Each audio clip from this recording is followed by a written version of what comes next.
Rodgers, quarterback for the Green Bay Packers, and I was voted most likely to put $50 in the jukebox and only play Creed.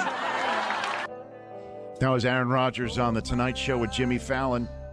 And what better way than, I guess, to have arms wide open for our next guest here on The Rich Eisen Show than to Creed bomb him on the way in. He is Aaron Rodgers, two-time MVP football player, quarterback of the Green Bay Packers, back here on The Rich Eisen Show. How are you, Aaron? I'm great now. The calming voice of Scott Stapp. Don't you think? Creed bombing somebody is an art form, I think. Don't you think, Aaron? Yeah, I do. I'd rather be Creed bombed than Nickelback bombed any day of the week. That probably is the worst type of bombing that an individual could suffer. I agree with you. How you been, man? You're good? I'm doing well, yes. Excited Good. about getting this thing going. Yeah, so what goes through your mind 2 days before you step out on the field to begin a season? Do you go through progressions? Do you go through issues that you think need to be worked on? What goes through your temples right now, Aaron? Well, it's been a long preseason. You know, we've been studying these guys for a while. Only played in one game, you know, a little over 20 plays in the preseason. So we've had plenty of time to work on our offense and get the tweaks where we need them, and look at Jacksonville for a long time. So this is probably the most difficult week of preparation of the season, because it's disjointed in the fact that you've seen more than you're going to see on any other team, probably, unless you are fortunate enough to get a first-round bye and in the playoffs. There's just a lot of study. So I think at this point it goes back to self-scout and making sure you feel great about the plan, because you have a good sense of a defense, and you also know first few weeks of the season there's about 30% unscouted looks, meaning looks that they haven't showed in the preseason, maybe haven't shown last year. The things that they're working on in training camp, as all teams do, and they're holding them for the first few weeks of the season. So you got to be planning for that, and also feel good about your own plan and keep tightening it up. So what would you say about a self-scout for the 2015 season with your offense, when half the country was wondering what was up with you and the high-powered offense that we'd come to expect from Green Bay? How would you self-scout last year, Aaron? Well, you know, the areas that we focus on a lot, I think, are big telltale signs of an offense that was very inconsistent, and that's third down percentage, red zone percentage, and then number of 3-and-outs. So we had we had some good productive drives at times, but we had a lot of 3-and-outs, which is the one characteristic of our offense. And our third down percentage was low. We've been consistently in the mid 40s for years, and we were well below that. And our red zone percentage, we've been a top 5 red zone team for at least top 10 for years, and we were in the middle of the pack most of the season last year. So those are the numbers we look at, and obviously we underachieved when we look at those numbers. Aaron Rodgers, Green Bay Packers quarterback, joining me here on The Rich Eisen Show. And Aaron, I'm sure you know about last night's game and maybe part of the conversation that's come out of it, with Cam Newton being hit in the head and not getting many flags thrown in his favor for it. Do you feel that you are protected by the rules of the NFL and concussion protocols in the NFL? I feel like they try their best, for sure. You know, I think that it's a difficult game to ref because of the high speeds. They've been emphasizing, hits below the knees and obviously hits above the shoulders. There's going to be some they miss. Last night, I didn't see the entire game, but I did see some of it, and he definitely took some shots. You don't want to see that as a fellow quarterback, but also, you're thinking about yourself being in those positions. You got to think about your health and hopefully getting calls as well. So the thing that you have to remember is that the refs get graded just like the rest of us. They have their film analyzed by their superiors, and they get graded down, and they have incentives based, playoffs and championship games and Super Bowls. They have incentives to ref well, and when they don't, they'll get downgraded, and so they got to improve too. But I think there's a general feeling that when you're out there, you're going to be protected as well as they possibly can. But do you think that there is, in a way, sort of a blind spot here for quarterbacks known for running out of the pocket, just like you have, and still do in the NFL. Do you think there's a blind spot for this in the same way for you that there might be for Cam? Well, I know personally, you know the rules when you're outside the pocket. You lose a lot of the provisions that you have when you're inside the pocket. So the hits below the waist go away. The rules about steps go away. So it's by everywhere sometimes when you're outside the pocket, and you got to make a quick decision, slide, get down, throw it away. Avoid some of those big shots. They have him running the ball. Obviously, we don't do any designed read option quarterback powers or anything like that, and because he's so big and strong and athletic, they can do that. That's going to subject him to obviously more hits than I will, just based on we don't run those plays. But yeah, he took some unnecessary shots. The shot to the head on the rollout I thought was definitely a cheap shot, and I'm sure the guy will get fined. Yeah, well, what do you do about that? I mean, when you're out there on the field, put me in your shoes if you've been on the business end of something like that. Well, it's football. I mean, that's we're athletes out there that enjoy the physical nature of the game, and you like taking shots at times. As a quarterback, it makes you feel like like you're an actual football player sometimes, but you don't want to take the big shots in the head or the unnecessary shots. You just have to be aware outside the pocket. But, I mean, Cam could take it. I saw a run he had on the sideline, and Roby came up to hit him and basically bounced off. I mean, the guy's he's a massive, strong guy out there, so he can take him. But when you're throwing the ball away and you're taking a shot in the head, obviously that's the ones you can't account for. But, hey, the league is finding those guys, and I think they eventually learn their lesson, or they're lighter in the pocketbook as well. Aaron Rodgers joining me here on the Rich Eisen Show. Jared Goff, as you all know, is going to be third inactive quarterback coming up on Sunday, first overall selection out of Cal. Do you think you would have been as successful as you have been had you started week one for Green Bay? Forget about the whole farm of it all. If you had that opportunity to just come right out week one, would you have been as successful as you currently are, Aaron?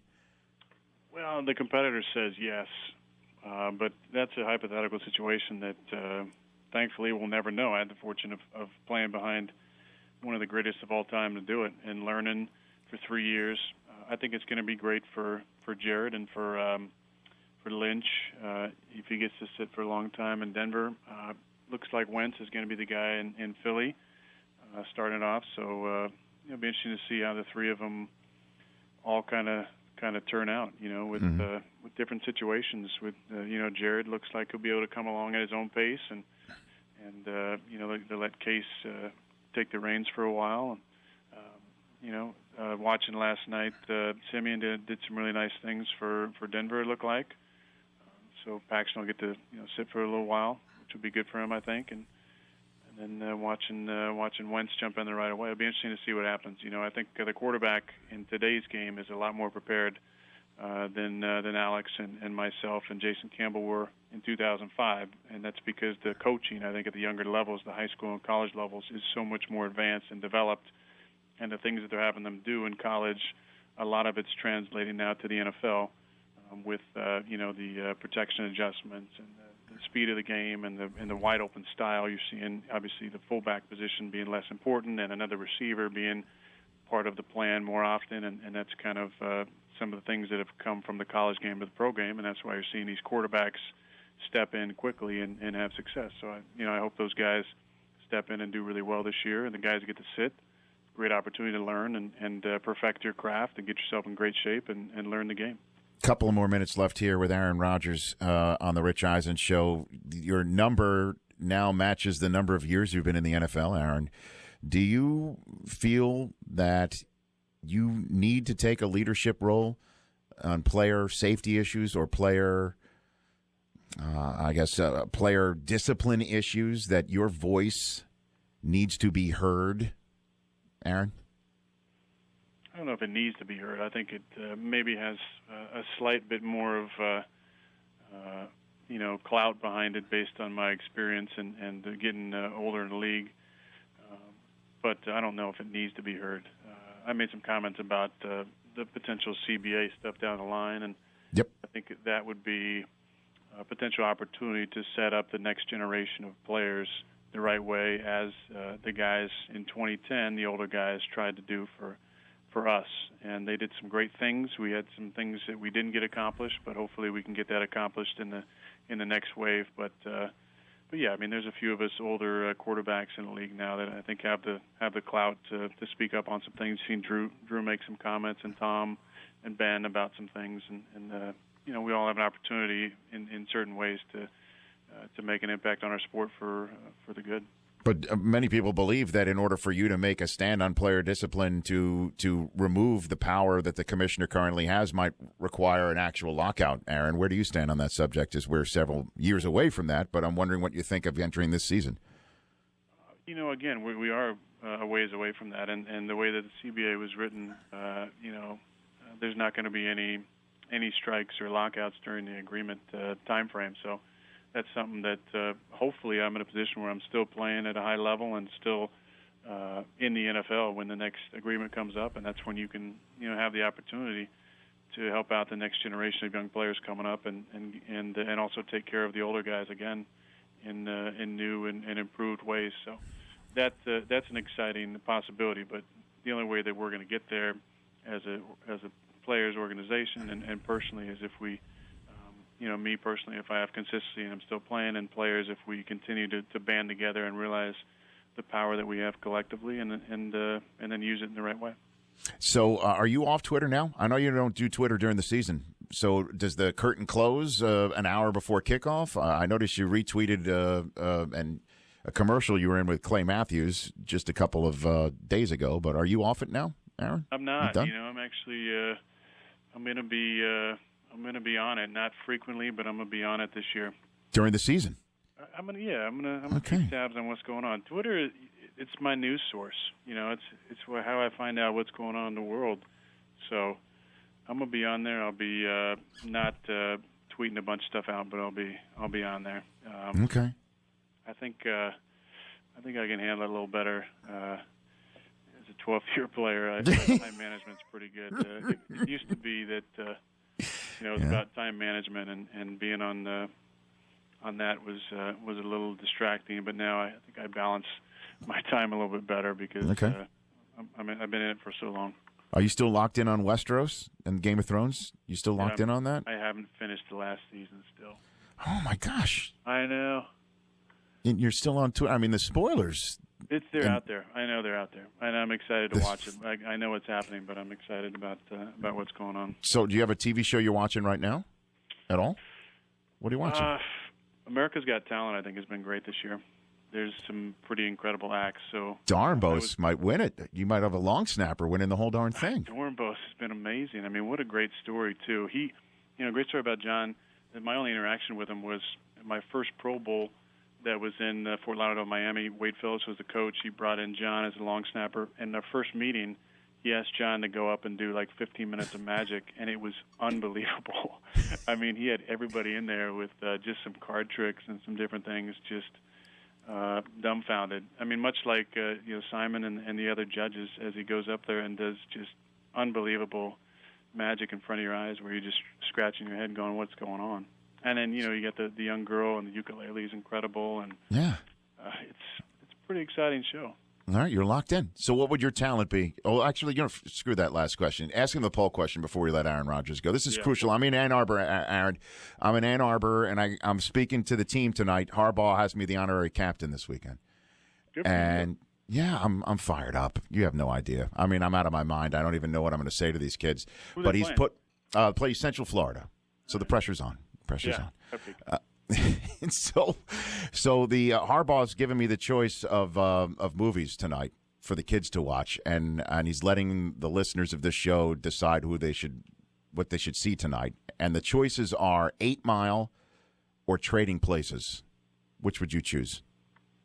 I mean, I think personally I would choose Trading Places, but I'm about 14 years removed from being a college freshman, so I think 8 Mile might be a little more age appropriate for those guys. Oh, come on! But sometimes I think it's the better movie. I agree. Okay, well, I haven't seen 8 Mile yet, but I'm just You haven't seen 8 Mile yet? No, I've not. It's a very good movie, but Trading Places is pretty special. All right, so here's what we'll do. In my busy schedule, I'll fit in 8 Mile, and you fit in Game of Thrones, and then we'll talk down the line. Okay. How's that sound? I can do that, Okay. yeah. All right, Aaron. Thanks for taking the time. Yeah, thanks, Rich. You bet. That's Aaron Rodgers, 2-time MVP of the National Football League. The Rich Eisen Show, weekdays at noon Eastern on Audience.